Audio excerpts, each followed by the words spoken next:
ಉಡುಪಿಗೆ ಬನ್ನಿ ವೀಕ್ಷಕರಿಗೆ ನಮಸ್ಕಾರ. ನಾವೀಗ ವಿಜಯನಗರ ಜಿಲ್ಲೆಯ ಹಂಪಿಯಲ್ಲಿದ್ದೇವೆ.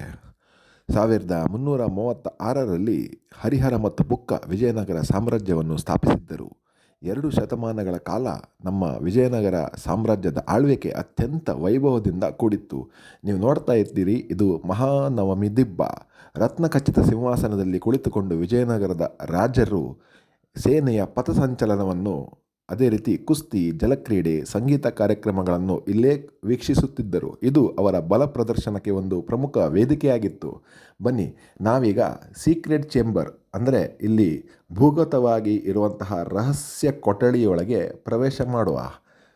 ಇಲ್ಲಿ ಬಹಳ ಜಾಗರೂಕತೆಯಿಂದ ನಡೆದುಕೊಂಡು ಹೋಗಬೇಕು. ಯಾಕಂತ ಹೇಳಿದರೆ ತುಂಬ ಕಿರಿದಾದ ಒಂದು ಪ್ರವೇಶ ದ್ವಾರ ಇದೆ.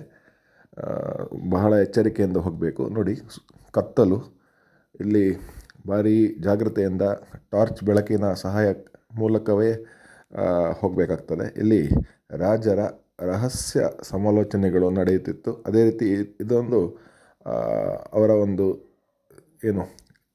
ವಸ್ತುಗಳನ್ನು ಜೋಪಾನವಾಗಿ ಇಡಲು, ಅಂದರೆ ಅವರ ಬೆಲೆ ಬಾಳುವಂತಹ ವಸ್ತುಗಳ ಒಂದು ಶೇಖರಣೆ ಮಾಡಿ ಇಡಲು ಈ ಕೊಠಡಿಯನ್ನು ಬಳಕೆ ಮಾಡ್ತಾಯಿದ್ರು. ನೋಡಿ, ಇಲ್ಲಿಂದ ಒಂದು ಕಡೆಯಿಂದ ಹೋಗಿ ಇನ್ನೊಂದು ಕಡೆ ಬರ್ಬೋದು. ಮಹಾನವಮಿ ದಿಬ್ಬದ ಪಕ್ಕದಲ್ಲೇ ಇದೆ.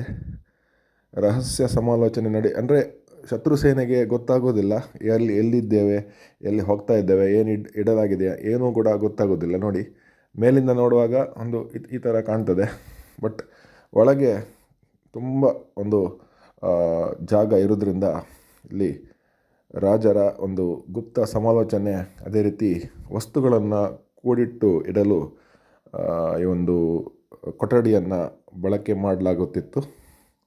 ನೋಡಿ, ಮೆಲ್ಲ ಹೋಗಬೇಕಿಲ್ಲಿ ಟಾರ್ಚ್ ಬೆಳಕಿನಿಂದ. ಯಾವುದೇ ರೀತಿ ಇಲ್ಲಿ ಬೆಳಕಿನ ವ್ಯವಸ್ಥೆ ಇಲ್ಲ. ನೋಡಿ, ನೀವು ನೋಡ್ತಾ ಇದ್ದೀರಿ, ಈಗ ಇನ್ನೊಂದು ಪ್ರವೇಶ ದ್ವಾರ ಬಂತು. ಸೊ ಇಲ್ಲಿಂದ ಮೆಲ್ಲನೆ ಮೇಲಕ್ಕೆ ಹೋಗುವಂಥದ್ದು.